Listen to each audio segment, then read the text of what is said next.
포부가 담겨있는 계획이라고 할 수 있겠습니다. 그런데 여기 계신 분들 혹시 반도체 산업이 어떤 자원이 제일 많이 들어간지 알고 계십니까? 바로 전력과 용수입니다. 서울사무소는 이 정부가 이 용인반도체 클러스터 계획을 발표하자마자 이 엄청나게 수요가 폭증하게 된 이 전력에 대해서 어떻게 감당할 것인지 한국 정부를 대상으로 저희가 계속해서 공개하도록 요구를 했고, 마침내 그 계획을 발표한 것이 이와 같습니다. 한국은 이 용인에 총 10기가와트의 전력이 필요하다라고 계획을 세웠고요. 여기 보시면은 2단계와 3단계는 각각 원거리에 있는 기존의 발전소들을 통해서 전력을 공급하는 곳으로 계획을 수립한 바 있습니다. 그런데 유심히 저희가 봐야 될 것은 바로 1단계입니다. 1단계는 용인 반도체 클러스터 내에 6개의 LNG 발전소를 짓겠다는 계획을 밝힌 건데요. LNG 발전소 6개는 쉽게 생각해서 대형 원전 3기가 3기랑 맞먹는 용량을 가지고 있는 엄청나게 큰 화력발전소라고 할 수가 있겠습니다. 이렇게 대규모 화력발전 시설을 짓는 게 어떤 문제가 있을지 5가지 정도 짚어보도록 하겠습니다. 일단 첫 번째로는 기후 목표입니다.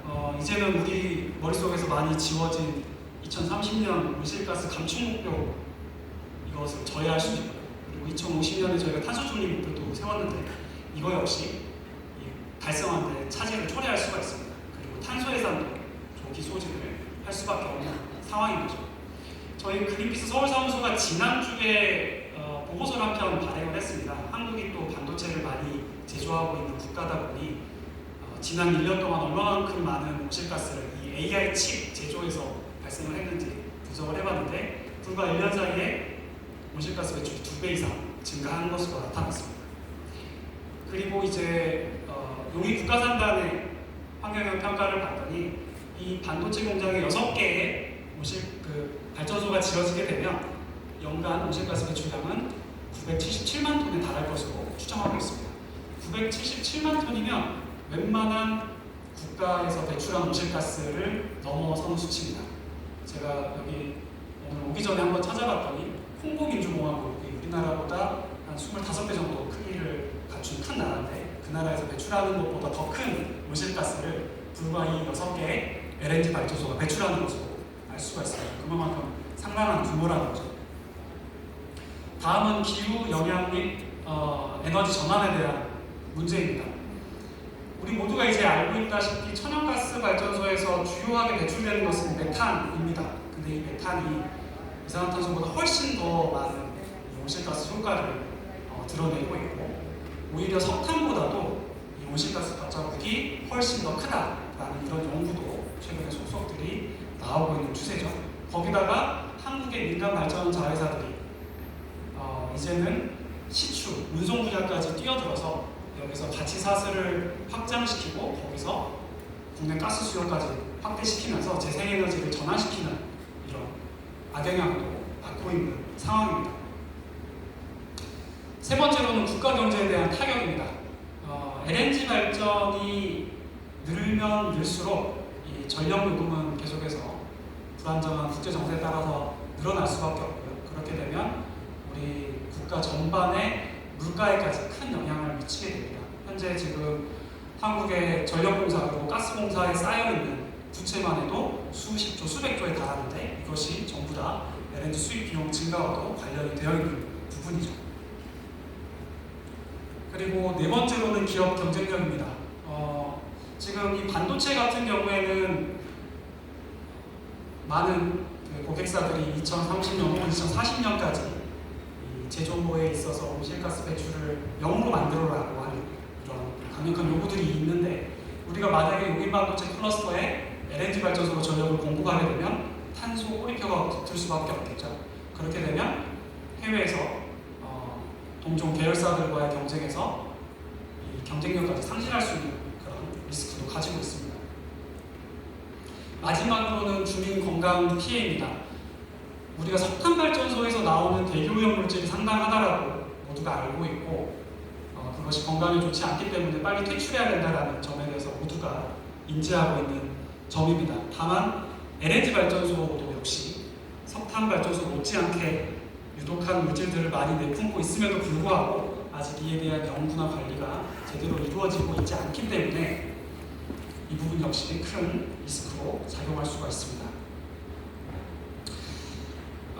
앞서 윤세종 변호사님 발표 자료에서 되게 흥미로운 문구를 하나 제가 봤었는데, IPCC에서는 앞으로 10년간의 선택이 이후 수천 년의 기후를 좌우하게 된다라는 문구가 있었습니다.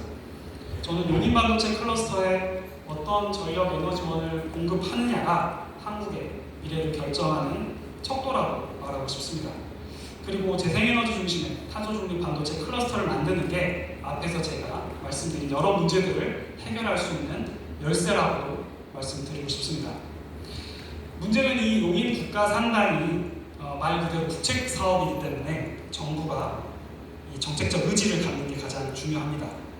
우리 모두가 알고 있는 것처럼 윤석열 정부는 재생에너지를 늘리는 대신에 원전을 늘리고 화석연료 퇴출에는 전혀 관심이 없었습니다.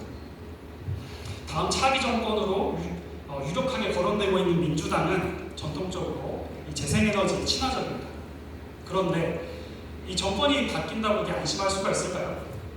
용인 지역에 기반을 둔 민주당 의원들 조속한 클러스터 조성에만 사실 관심이 있고 여기에 어떤 에너지원이 들어와야 되는지에 대해서는 구체적으로 밝히고 있지 않습니다. 그리고 용인시장, 그리고 LNG 발전업계, 그리고 산업부는 이 LNG 발전소 건설을 서두르려고 하고 있죠.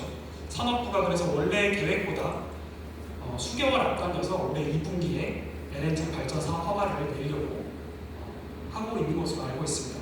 이런 상황에서 저희가 6월에 정권이 바뀌기만을 기다린다고 하는 것은 골든타임을 놓칠 수밖에 없는 이런 문제도 있습니다. 저희가 작년부터 올해 이르기까지 이 개업 시기에 많은 대한민국의 국민들이 민주주의를 지켜냈듯이 이런 정치적인 혼란 시기에 기후 정의를 구현하는 것이 다름 아닌 시민의 힘이라고 생각을 합니다. 시민들의 힘으로 이를 저지하고자 저희는 사업 허가, 이 발전 사업 허가에서 법률상 문제점을 찾아냈습니다. 이 국내 대규모 발전 시설 사업에 인허가는 다음과 같은 절차로 진행이 됩니다. 전기를 생산하고 판매하는 발전 사업의 법적 허가를 받는 절차가 처음에 있고요. 그리고 설계 운영을 하고 나서 환경 영향 평가가 이루어집니다. 그리고 나서 공사 계획이 진행이 됩니다. 저희는 발전 사업 허가가 난 이후에 환경 영향 평가가 이루어지는 게 문제가 있다고 생각이 됐습니다. 이미 설계 의혹이나 많은 행정 절차가 진행되고 난 이후에 환경에 미치는 중대한 영향을 우리가 그제서야 발견하더라도 실제 한국의 법원은 이를 단순히 보완하도록 지시만 할 뿐이고 발전사업 허가를 취소하고 공사계획을 취소하는 계획이 아주 드물었습니다. 사실 어려운 이런 법적 용어나 절차 이런 것들을 떠나서 우리가 상식적으로 생각을 해보더라도 환경에 미치는 이런 영향을 판단하는 것이 발전사업 허가 이전에 진행되지 않는다는 것은 사실 상식적으로 맞지 않는 일이겠죠.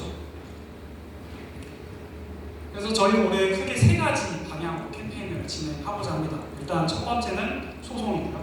두 번째는 국회 입법 개정안 작업, 그리고 마지막으로 새 정부에 대한 로비 활동입니다. 이 중에서 저희가 가장 중요하게 생각하는 것은 다름 아닌 시민의 힘을 통한 기후 소송입니다.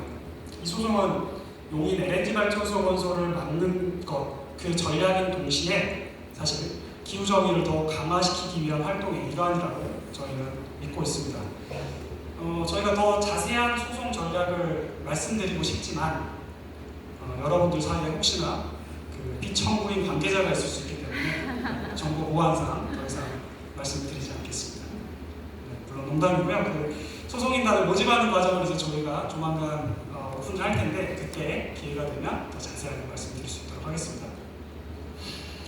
오전부터 매우 흥미롭고 인사이트 가득한 이야기를 우리 모두가 다 같이 들었습니다. 그래서 사실 작년에 저희 한국에서 헌법재판소에서 기후소송이 승소할 수 있었던 이유, 그것은 물론 이 자리에 계신 훌륭한 법률 전문가 분들께서 노력해 주신 덕분도 있지만 세계 각 지역에서 지금 일어나고 있는 이 시민들이 기후정의를 실현하기 위해서 기울인 노력이 성과를 만들어내고 그것이 새로운 상식과 법적인 판례로 자리 잡았기 때문이라고 생각합니다.